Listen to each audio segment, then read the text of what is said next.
मुंबईत यावर्षी 100 ठिकाणी पाणी तुंबेल अशी कबुली खुद्द मुंबई महानगरपालिकेनंच दिली आहे. पावसाळापूर्व कामं वेगानं केली जात असल्याचं सांगितलं जात असलं तरी यावर्षी सुमारे 100 ठिकाणी पाणी तुंबण्याची शक्यता आहे.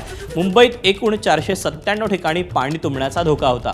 यातील 403 ठिकाणी पाण्याच्या निचऱ्यासाठी उपाययोजना केल्या आहेत. या वर्षी पाणी तुंबणाऱ्या 130 नव्या ठिकाणांची भर पडली आहे. पाणी तुंबू नये यासाठी 6 उच्च क्षमतेचं पंपिंग स्टेशन आणि 10 मिनी पंपिंग स्टेशन्स 1 मे पासून कार्यान्वित करण्यात आली आहेत. तर गतवर्षीप्रमाणे मान्सूनपूर्व पावसाची शक्यता लक्षात घेता 15 मे पासून सर्व पंप हे सज्ज ठेवण्यात आलेले आहेत.